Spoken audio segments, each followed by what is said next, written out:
Selamat siang pemirsa, saudara.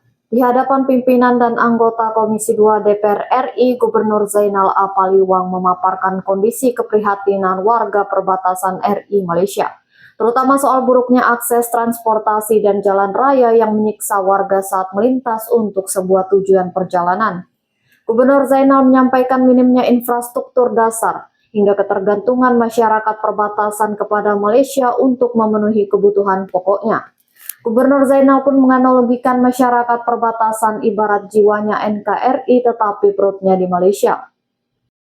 Kepada yang terhormat Bapak Presiden Republik Indonesia, Bapak Jenderal Haji Prabowo Subianto di Istana Negara Jakarta, saya Kepala Daerah Besar Apokayan mewakili masyarakat adat di wilayah perbatasan Kalimantan Utara. Perbatasan ini bersentuhan langsung dengan negara Malaysia bagian Sarawak. Ada 4 kecamatan, Bapak Ibu sekalian yang kami hormati, bersentuhan langsung ke perbatasan.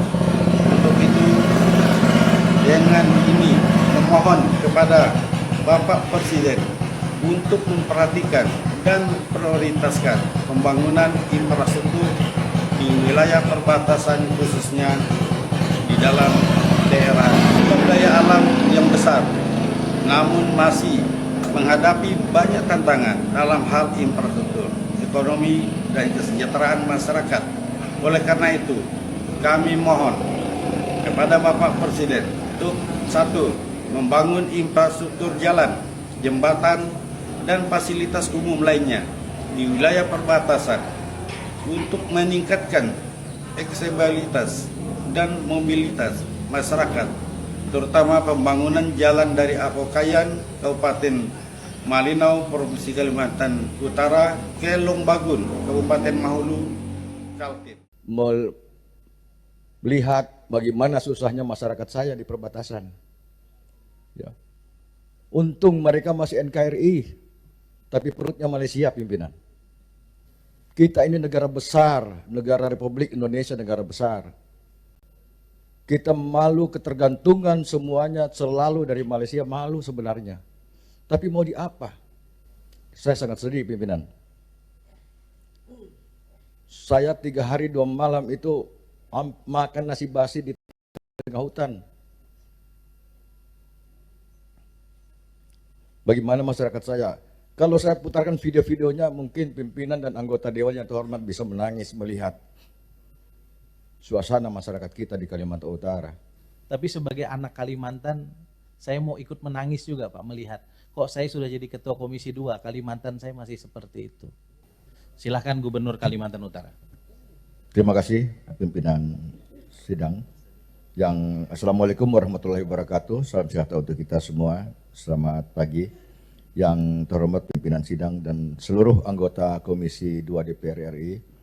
Yang saya hormati Ibu Wamen dan jajaran, yang saya hormati para kepala daerah yang hadir langsung maupun hadir melalui virtual.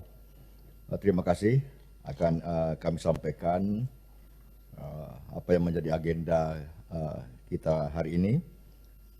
Yang pertama kami akan memberikan gambaran umum dulu tentang Kalimantan Utara. Kalimantan Utara ini luasnya pimpinan 75.000 km persegi. Kalau luasnya itu sama dengan gabungan wilayah Banten, Jawa Barat, Jawa Tengah. Itulah wilayah Kalimantan Utara 75.000. Pak Dedi Sitorus tahu persis itu, karena beliau ada di sana. Kemudian di sana 4 kabupaten 1 kota, dan kami berbatasan langsung dengan wilayah Malaysia, Sabah dan Sarawak. Jadi kami sudah sering melaksanakan Sosik Malindo, tetapi sementara ini dengan Sabah, untuk berikutnya dengan Sarawak.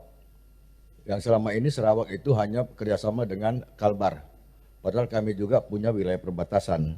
Dan panjang garis perbatasan di Kalimantan Utara 1038 km. 1038 km.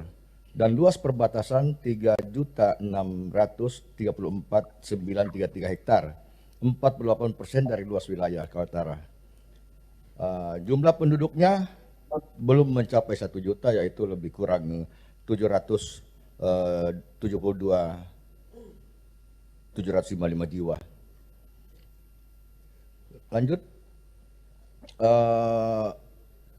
bahwa di sini kami sampaikan bahwa hutan lindung ada di wilayah Kalimantan Utara yang dijaga terus oleh masyarakat kami, Pak Pimpinan. Itu 1 juta hektar lebih, lebih kurang 1,02 atau 03 hektar hutan lindung yang selalu dijaga oleh masyarakat adat. Dan di sana terdapat 208 desa, 8 kelurahan yang tersebar di Kabupaten Malino. Dan ini kami izin menggambarkan suasana di kawasan perbatasan. Indonesia merdeka sudah mau 100 tahun, tetapi kondisi jalan begini, Bapak Pimpinan. Saya pernah 60 kilo itu 6 jam. Jakarta Bogor di sini kita tidak sampai 1 jam. Tetapi di sana itu 60 kilo itu 6 jam. Terakhir tahun 2023 saya lewat darat, Pimpinan, dari Malino ke Krayan, Induk. Saya tempuh 3 hari 2 malam. Kami menginap di pinggir jalan yang mobil kami itu diderek dengan bulldozer atau ekskavator. Kalau suasana hujan, dan sekarang ini kondisi jembatan banyak sekali yang putus, masyarakat secara swadaya membangun menggunakan batang-batang kayu. Nah kalau tidak begini, itu mereka tidak mendapat pasokan sembako. Dan kami dari pemerintah Provinsi Kalimantan Utara sudah berupaya memberikan subsidi angkutan orang dan barang kepada masyarakat kami yang ada di perbatasan. Setiap tahun kami anggarkan 15 miliar. Tapi mungkin tahun ini akan menyusut dengan adanya efisiensi.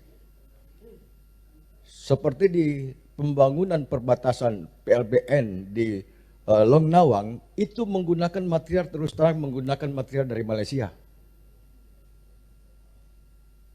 Di Krayan kalau pimpinan ke sana mungkin dari bersama anggota Komisi 2 misalnya ke Krayan, Pak Deddy Storsio sudah tahu, di sana mobil itu tidak ada plat Indonesia. Semua berplat Malaysia. Mobil R4.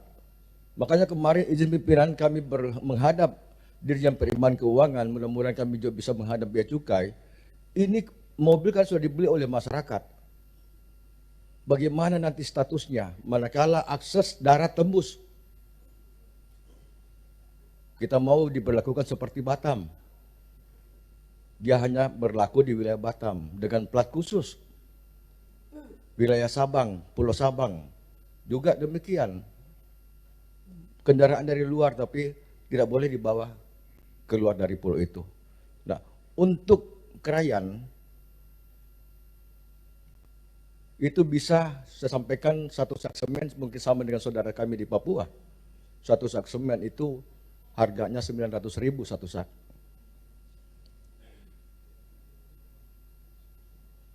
Ada 2 wilayah kami, ada beberapa wilayah memang akses darat yang belum tembus, pimpinan. Semua menggunakan moda transportasi udara ataupun lewat sungai yang arum jeram. Arum jeram kami sudah lalui semua, pimpinan, sampai batas-batas perbatasan. Kalau ingin saya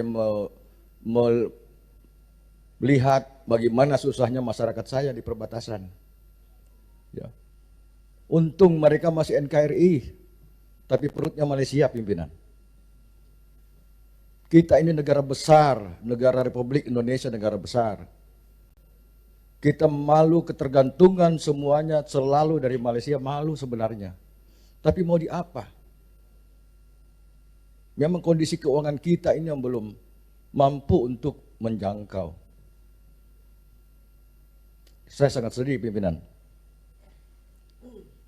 Saya 3 hari 2 malam itu makan nasi basi di tengah hutan. Bagaimana masyarakat saya? Kalau saya putarkan video-videonya, mungkin pimpinan dan anggota dewan yang terhormat bisa menangis melihat suasana masyarakat kita di Kalimantan Utara.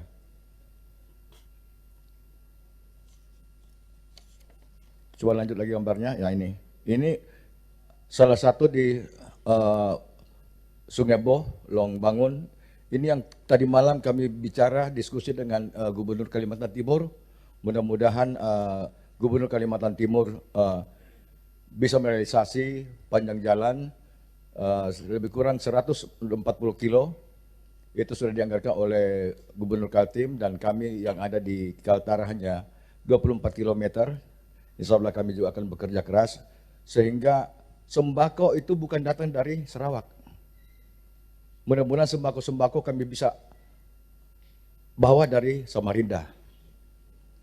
Gitu. Kami sudah diskusi dengan pejabat-pejabat di Kalimantan Timur malam lalu, tadi malam persisnya, malam Minggu. Walaupun libur apa, kami tetap bekerja untuk masyarakat. Dan salah satu kesulitan masyarakat juga di sana yang katanya BBM satu harga. Ya kalau Krayan itu masih ada BBM satu harga, tetapi di Apokayan itu BBM luar biasa harganya. Gas melon tidak akan kita temukan di sana, pimpinan. Makanya kalau akses darat ini sudah bisa terkoneksi, walaupun tidak halus, tidak licin, tidak aspal, yang penting fungsional, bisa dilewati kendaraan roda 4, saya yakin masyarakat kami luar biasa, sembah sujud langsung mereka ini.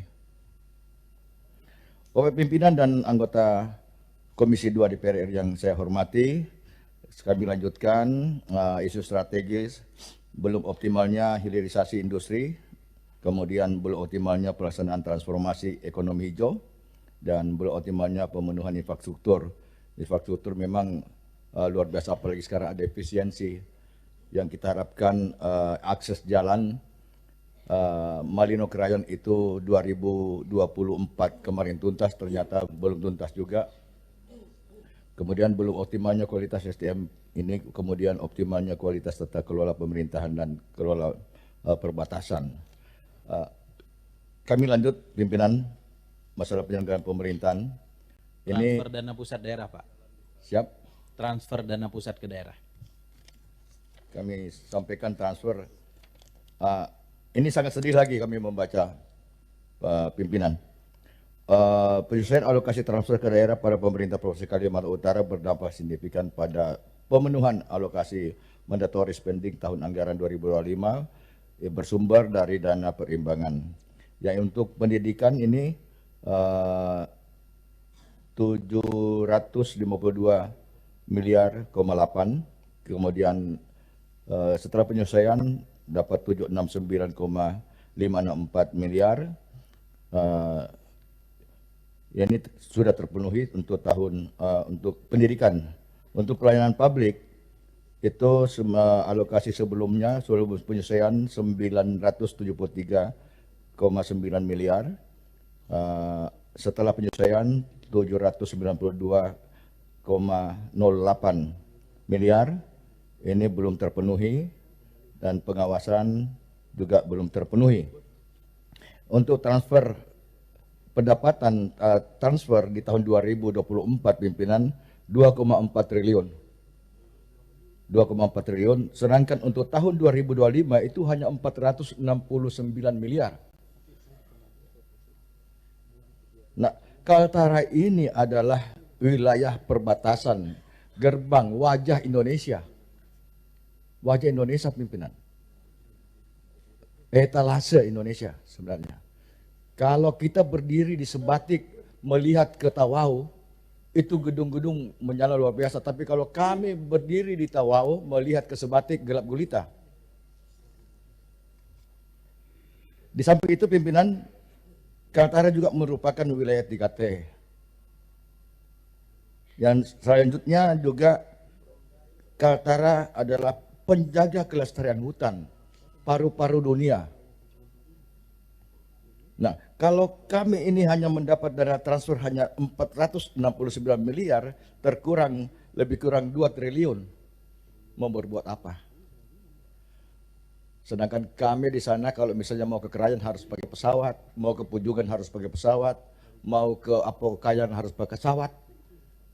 Kalau mau lewat sungai itu bisa bermalam semalam. Bertiba dengan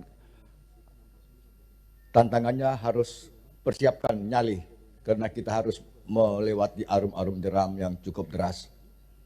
Waktu kami melewati darat, satu anggota kami dari PUPR terjatuh dari perahu, meninggal dunia.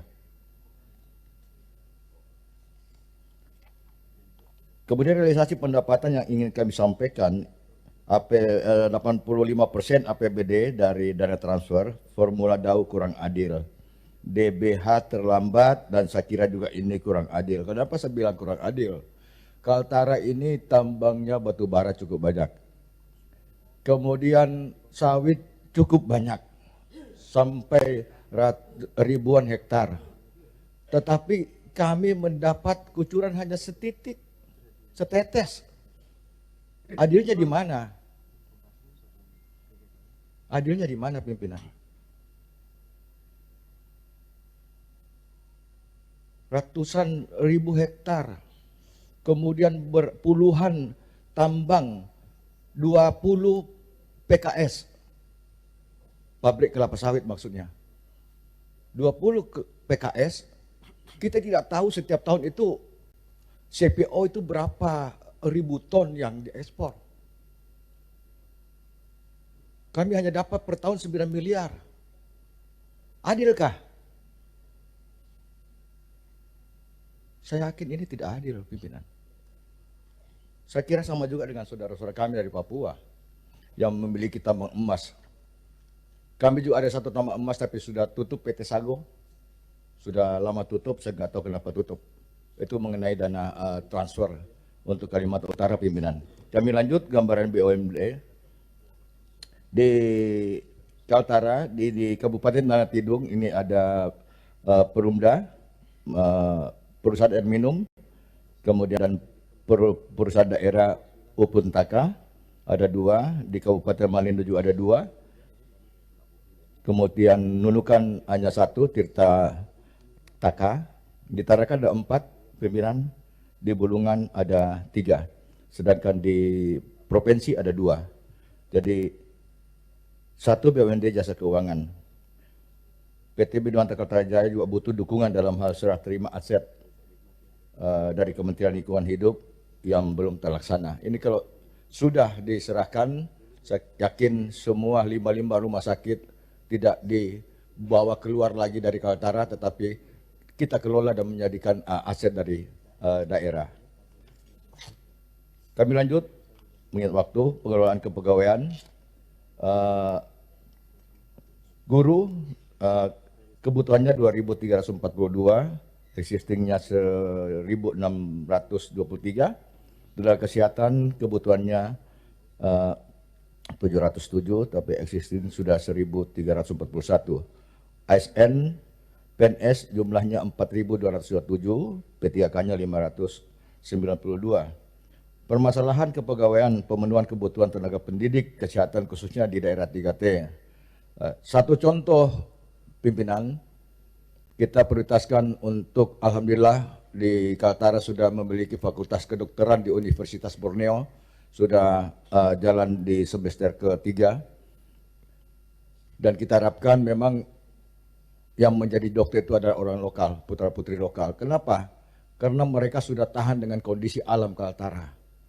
Ya, satu pengalaman dokter yang kami biayai dengan APBD, dokter spesialis, setelah selesai spesialis tidak tahan, pura-pura tidak tahan di Kaltara, hanya ingin enak saja, ya, hanya ingin enak.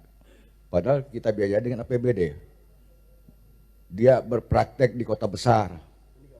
Nah, kita harapkan juga dari Komisi 2 DPR ini juga bisa memperjuangkan mengenai tenaga, karena kami sangat butuh pimpinan, sangat butuh dokter spesialis, dan kita dari pemerintah provinsi sudah ada inovasi yaitu dokter terbang, pimpinan.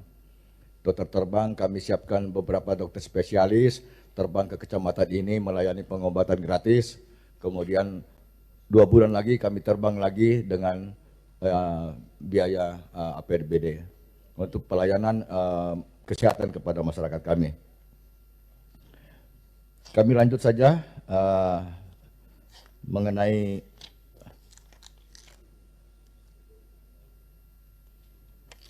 dukungan terhadap Astacita.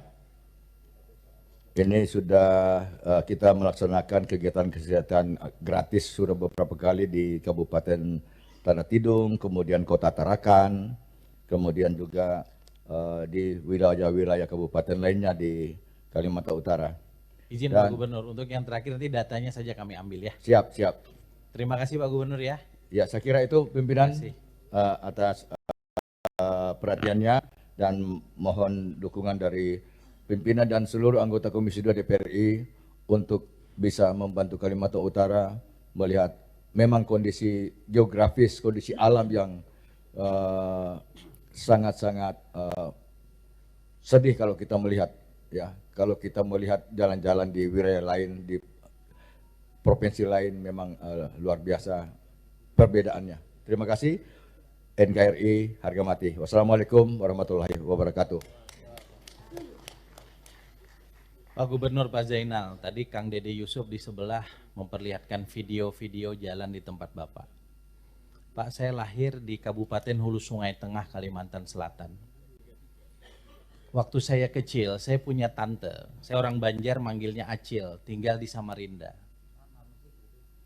Kalau saya dari Barabai, kampung saya nama ibu kotanya Barabai, ke Samarinda, sekarang itu sekitar 12 jam tembus lah, karena jalannya sudah mulus. Zaman saya kecil Pak, persis kayak jalan Bapak itu kalau pada saat musim hujan. Ada jalan perbatasan dari Kabupaten Tabalong ke Kabupaten Pasir, namanya Gunung Rambutan. Itu kalau musim hujan Pak, kita bisa nunggu 2 hari baru kemudian bisa tembus Gunung Rambutan itu saja. Kemudian almarhum abah saya Pak, pindah ke Pontianak Pak, tahun 92. Abah saya kebetulan dai. Saya menemani beliau dakwah ke Kabupaten Sintang namanya dari Pontianak. Di Sintang itu Pak, kalau sekarang ada pesawat, ada juga bisa naik mobil. Sekarang mungkin ke Sintang itu sekitar 5 jam, 6 jam tembus. Itu kondisi jalan dari Sanggau ke Sintang persis kayak tempat Bapak. Jadi kalau saya bilang sama Kang Dede, saya nggak terlalu terkejut. Tapi sebagai anak Kalimantan, saya mau ikut menangis juga Pak melihat kok saya sudah jadi ketua Komisi 2, Kalimantan saya masih seperti itu. Ya ini benar Gus. Karena kalau saya mondok lama di Jawa Gus, sama kayak Gus. Di Jawa saya begitu masuk 95 saya mondok. Saya sudah hijrah ke Jawa Buya 95.